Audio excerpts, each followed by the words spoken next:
Assalamu alaikum wa rahmatullahi wa barakatuh, famille de la foi pure d'islam. Bienvenue dans cet espace où la lumière de l'islam éclaire les cœurs et éveille les esprits. Ici, chaque vidéo est une occasion de se rapprocher d'Allah, de renforcer sa foi et de découvrir les merveilles de notre religion. Abonne-toi et rejoins cette belle communauté qui avance, pas à pas, vers la vérité et la paix intérieure. Assalamu alaikum wa rahmatullahi wa barakatuh, chers frères et sœurs en quête de lumière. Aujourd'hui, nous allons explorer un sujet qui touche à la fois notre quotidien et notre spiritualité. Les chats, ces créatures discrètes mais empreintes de mystère. L'islam nous enseigne que rien n'est insignifiant dans la création, et même l'animal qui dort paisiblement dans un coin de notre maison peut porter une sagesse divine. Assalamu alaikum wa rahmatullahi wa barakatuh, chers frères et sœurs en quête de lumière. Aujourd'hui, nous allons explorer un sujet qui touche à la fois notre quotidien et notre spiritualité. Les chats, ces créatures discrètes mais empreintes de mystère. L'islam nous enseigne que rien n'est insignifiant dans la création, et même l'animal qui dort paisiblement dans un coin de notre maison peut porter une sagesse divine. Regardez un chat quand il s'arrête au milieu d'une pièce silencieuse. Ses yeux se fixent sur un point invisible pour nous, et l'on croirait qu'il contemple un monde que nous ne percevons pas. Ses pupilles s'élargissent et se contractent comme si elles suivaient les battements secrets de l'univers. Son pas léger glisse sans bruit, respectant chaque grain de poussière posé sur le sol qu'Allah a étendu. Il ne court pas, il danse. Il ne marche pas, il flotte comme une ombre qui témoigne discrètement de la grandeur de son Créateur. Allah nous rappelle dans le Coran, « Il n'est rien dont les trésors ne soient auprès de nous, et nous ne le faisons descendre que selon une mesure déterminée. » Sourate Al-Hijr, 15, 20 et 1. Ces paroles résonnent profondément quand on observe un chat. Rien dans sa forme, rien dans son comportement n'est laissé au hasard. Ses moustaches, délicates et sensibles, mesurent les espaces avec une précision que l'homme ne peut égaler. Sa queue, souple et expressive, équilibre chacun de ses mouvements comme une boussole innée. Sa langue, semblable à une brosse, nettoie son corps avec une minutie qui nous rappelle la valeur de la pureté. Le chat n'est pas une simple coïncidence de la nature. Il est une page vivante, écrite par la plume de la création. Dans son silence, il enseigne la contemplation. Dans son indépendance, il enseigne la dignité. Dans son regard profond, il rappelle à l'homme que le monde visible n'est qu'un voile léger posé sur une réalité plus vaste.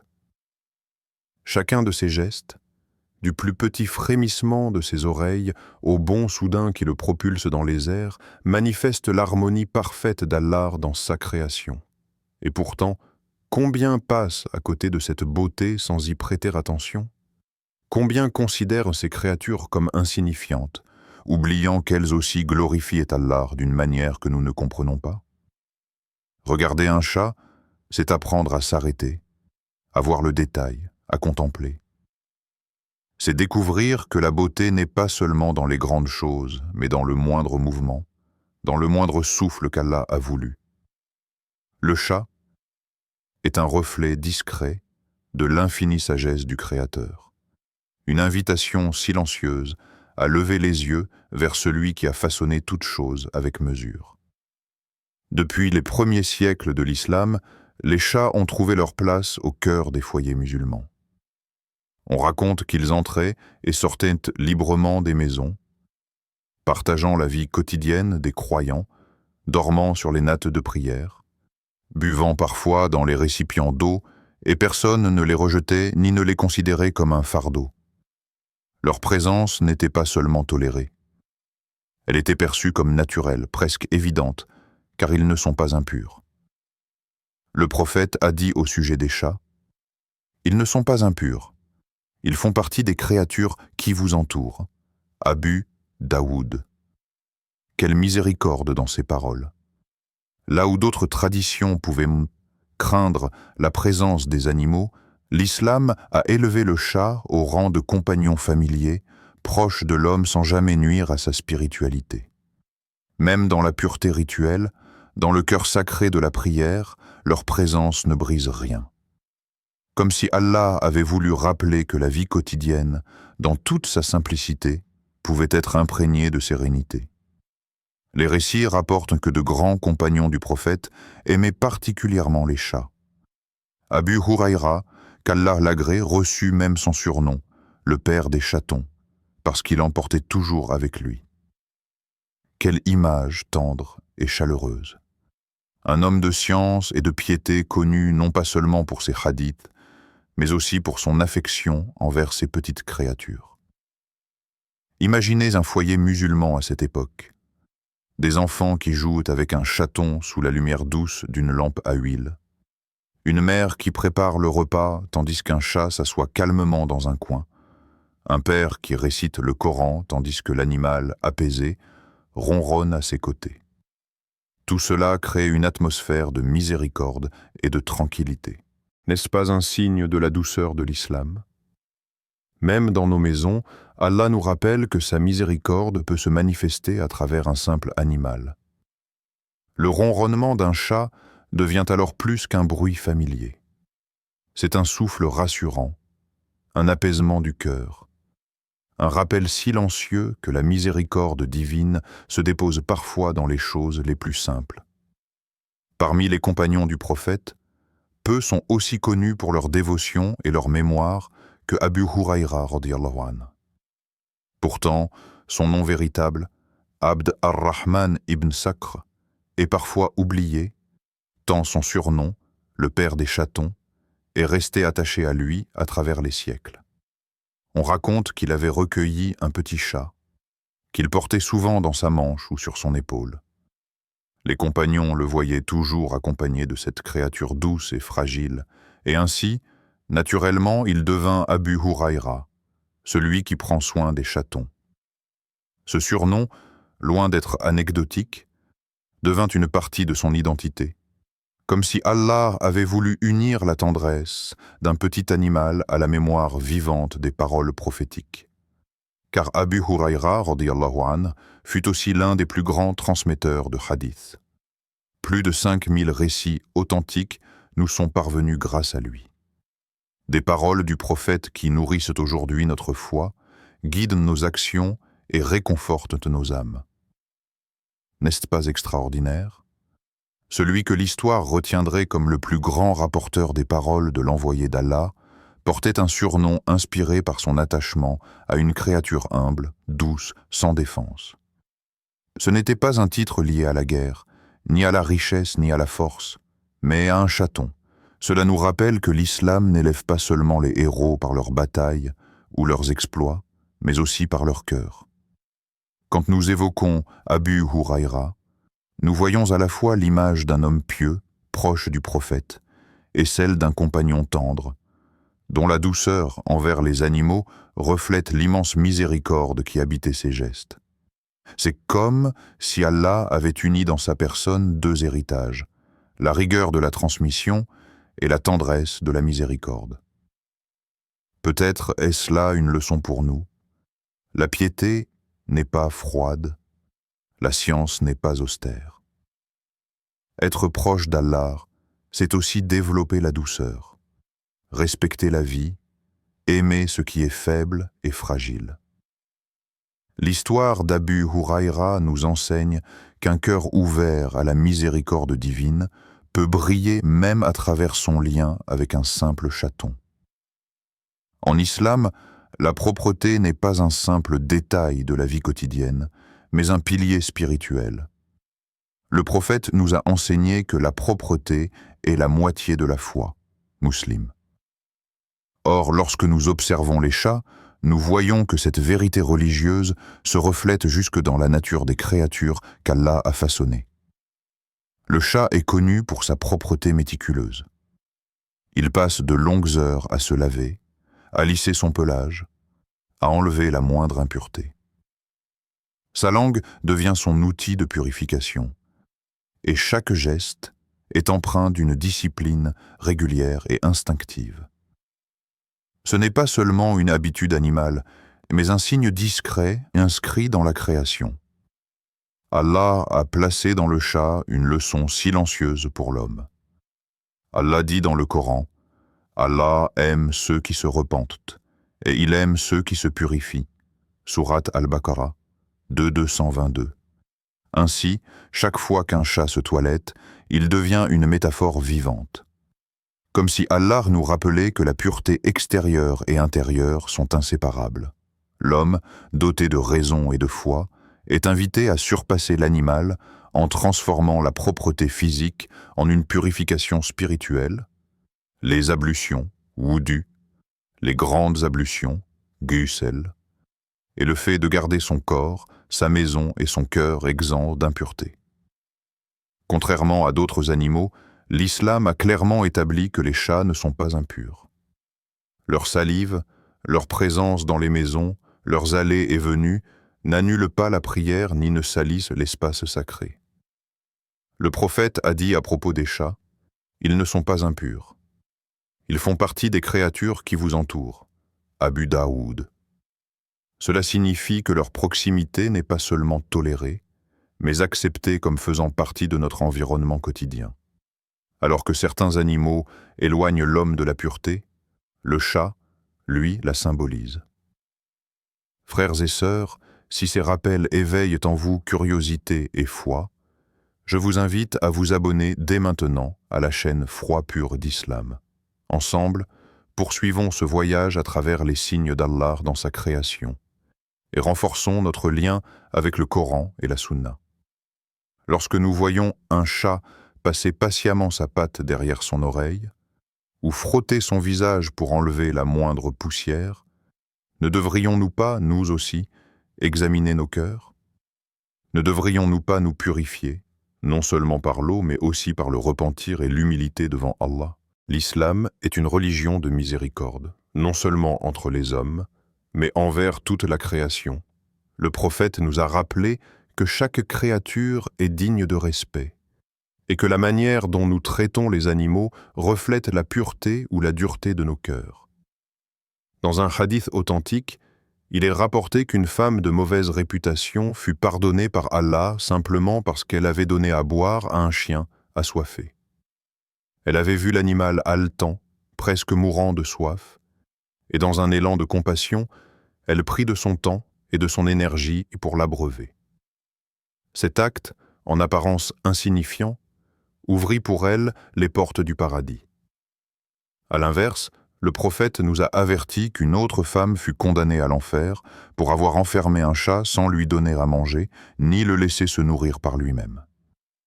Le simple fait d'avoir ignoré la souffrance d'une créature innocente fut suffisant pour attirer la colère d'Allah. Ces récits ne sont pas seulement des histoires du passé, mais des rappels puissants pour chacun de nous. Ils nous enseignent que la miséricorde n'est pas un luxe, mais une obligation. Qu'aucune créature, aussi petite ou insignifiante à nos yeux, n'échappe à la justice divine. N'avons-nous pas entendu la parole d'Allah, et nous ne t'avons envoyé qu'en miséricorde pour l'univers? Sourate Al-Anbiya 21:107.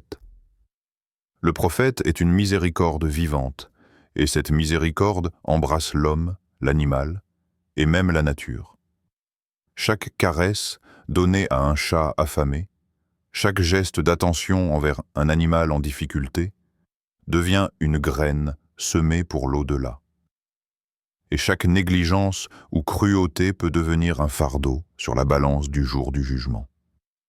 Quand un chat se blottit contre nous, ce n'est peut-être pas seulement un geste de tendresse animale.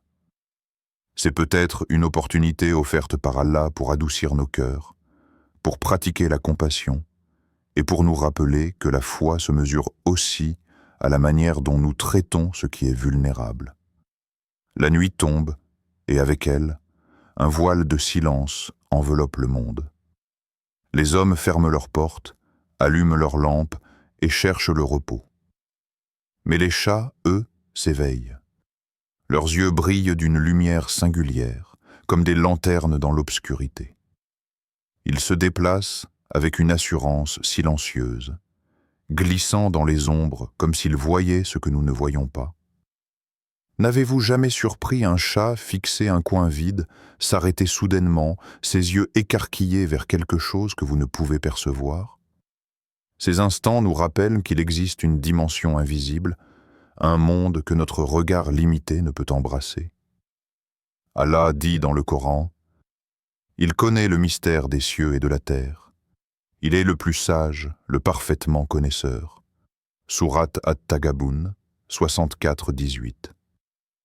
Le chat devient alors un signe discret, une invitation à méditer sur ce qui dépasse notre compréhension. La nuit, quand les bruits se taisent et que les voiles de ce monde semblent s'amincir, leur comportement est comme un rappel silencieux que le monde de l'invisible existe réellement. Djinns, anges, âmes, secrets. Tout cela nous entoure, et pourtant nous ne percevons presque rien. Le croyant sait que l'univers visible n'est qu'une façade. Le Coran nous le répète encore et encore. Derrière ce que nous voyons, il y a une vérité plus vaste, une réalité spirituelle que seule la lumière d'Allah peut dévoiler. Ainsi, observer un chat dans la nuit peut éveiller une pensée profonde. Combien de réalités ignorons-nous? Combien de vérités nous échappent simplement parce que nos sens sont limités? Dans cette obscurité, le chat devient un miroir de notre propre ignorance. Il perçoit ce qui nous est caché, comme pour nous dire « Le monde n'est pas réduit à ce que tu vois ». Sa posture immobile, son regard fixé vers l'invisible, nous pousse à l'humilité. La nuit, au milieu des ombres, l'homme de foi se souvient que seul Allah détient la science absolue. Alors que nous craignons parfois ce que nous ne comprenons pas, le chat, lui, reste serein, comme s'il nous rappelait que face à l'inconnu, la confiance en Allah est la seule lumière. Il y a dans la douceur d'un chat quelque chose qui apaise l'âme. Lorsque ses pattes légères se posent sur nous, lorsqu'il s'installe en boule et ferme doucement les yeux, un sentiment de tranquillité nous envahit. Comme si Allah avait déposé dans cette créature une part de sa rahma, une consolation discrète pour nos cœurs souvent alourdis par les épreuves de la vie. Le ronronnement d'un chat, régulier et profond, ressemble à une mélodie intérieure. Il accompagne nos pensées, calme nos inquiétudes et nous invite à un état de présence, à une forme de méditation silencieuse. Dans ces instants, nous découvrons que les animaux ne sont pas seulement des compagnons terrestres, mais parfois de véritables miroirs qui reflètent les états de notre âme. Allah dit dans le Coran, « Il n'y a pas de bête sur terre, ni d'oiseau volant de ses ailes, qui ne forment des communautés comme vous. » Sourate Al-An'am, 6-38. Les chats, comme toutes les créatures, forment une communauté qui célèbre la gloire d'Allah à sa manière. Lorsqu'un croyant les observe avec le regard du cœur, il comprend que leur sérénité est un rappel de la paix intérieure que la foi peut offrir. Le chat ne s'inquiète pas de demain, il vit dans l'instant, dans une confiance instinctive envers celui qui pourvoit à toute subsistance. Et nous, croyants, ne sommes-nous pas invités à cet état de confiance et de sérénité? Allah est Ar-Razzaq, celui qui pourvoit à toute chose. Tout comme le chat se repose avec confiance, le cœur du croyant trouve sa quiétude dans le souvenir d'Allah. Le prophète a dit « La rahma, miséricorde, ne se trouve que dans le cœur des gens heureux. » Bukhari. Lorsque nous accueillons un chat dans notre vie, lorsque nous lui donnons un peu de nourriture, une place pour dormir ou simplement une caresse, nous participons à cette rahma. Nous devenons, pour un instant, le canal de la miséricorde divine envers une créature faible et dépendante. Et dans ce geste, Allah déverse sur nous sa propre miséricorde. Ainsi, un simple moment avec un chat devient plus qu'un instant de tendresse. C'est un rappel intime que la sérénité véritable vient d'Allah. et qu'il a placé des signes de sa présence jusque dans les êtres qui ronronnent à nos côtés. Lorsque l'on contemple un chat, il ne s'agit pas seulement d'admirer une créature belle et mystérieuse. Il s'agit d'y lire un signe, un miroir tendu vers notre propre existence. Car dans ses attitudes, ses équilibres subtils, se cache une leçon profonde pour l'homme croyant. Le chat vit dans une tension délicate entre indépendance et attachement. Il sait trouver sa nourriture, explorer son environnement, garder sa liberté. Et pourtant, il revient toujours vers ce qu'il aime. Il cherche la chaleur, la tendresse, l'abri. Ce double mouvement n'est-il pas celui que le croyant doit incarner? Être attaché à Allah de tout son cœur, mais indépendant des illusions de ce bas monde, libre face aux chaînes des désirs et des passions. Allah dit, et c'est lui qui a créé les couples, et qui vous a assigné des navires et des bêtes pour que vous les montiez, afin que, montés dessus, vous vous rappeliez le bienfait de votre Seigneur, et que vous disiez « Gloire à celui qui nous a soumis cela, alors que nous n'étions pas capables de les dominer. » Sourate Az-Zukhruf, 43, 12-13. Chaque créature est donc un rappel, une parabole vivante. Le chat, avec sa vigilance constante, ses oreilles qui se dressent, ses yeux qui scrutent, nous enseigne à veiller sur nos propres cœurs. Ne pas se laisser surprendre par la négligence, ne pas laisser les tentations nous envahir, mais rester éveillé à la présence d'Allah. Et pourtant, quand il s'installe et trouve le repos, il ferme les yeux et se livre à une paix totale. Là encore, une leçon. Savoir déposer nos inquiétudes et trouver notre sérénité dans le dhikr, le souvenir d'Allah qui apaise toute angoisse. Le secret caché du chat est donc une sagesse qui nous interpelle. Derrière sa grâce et son silence, il est un rappel que la foi est un équilibre. Être vigilant sans vivre dans la peur, être indépendant sans être orgueilleux, aimer sans être prisonnier. N'est-ce que pas cela, la voie de l'islam, un chemin entre rigueur et douceur, entre vigilance et sérénité, entre effort et abandon confiant à Allah. Le chat, par sa simple existence, devient un maître silencieux, un miroir qui nous pousse à interroger notre propre équilibre intérieur.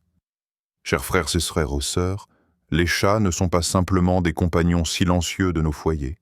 Ils sont des rappels vivants, des signes déposés par Allah dans la trame du quotidien. Leur regard mystérieux, leur douceur apaisante, leur propreté instinctive et leur indépendance équilibrée sont autant de messages qui nous poussent à réfléchir sur nous-mêmes et sur notre rapport au Créateur. Allah dit dans le Coran, « Ton Seigneur ne lèse personne » Sourate Al-Kahf, 18-49. Ces paroles résonnent en nous comme un rappel ultime. Chaque créature a un rôle, chaque vie est inscrite dans une justice parfaite et chaque détail de l'existence est empreint de sagesse.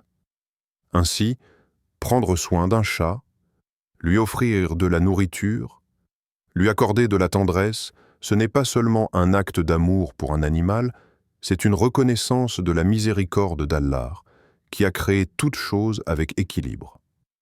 Dans ce monde rempli de distractions, le croyant doit retrouver cette capacité à voir les signes dans les choses simples. Un chat qui s'endort près de nous, un oiseau qui chante à l'aube, une fleur qui éclot en silence, tout cela est une invitation à la contemplation, une porte vers une foi plus profonde. Le prophète a dit « Allah est doux et il aime la douceur en toutes choses. » Muslim. Et quelle plus belle manière de refléter cette douceur que dans notre rapport aux créatures qui nous entourent, hein? Les chats nous rappellent que l'islam n'est pas seulement un ensemble de règles, mais une lumière qui éclaire chaque geste, chaque regard, chaque instant de notre vie. Alors, frères et sœurs, prenons soin de ces créatures et de toutes celles qu'Allah a placées autour de nous. Offrons-leur notre bienveillance, cultivons la miséricorde, et souvenons-nous que chaque souffle est un signe, chaque geste compte, et qu'Allah est celui qui récompensera les plus petits de nos efforts. Pour continuer à découvrir les merveilles cachées dans la création et les enseignements lumineux de l'islam, je vous invite à vous abonner dès maintenant à la chaîne Foi pure d'Islam. Ensemble, nourrissons nos cœurs de sagesse, renforçons notre foi et avançons pas à pas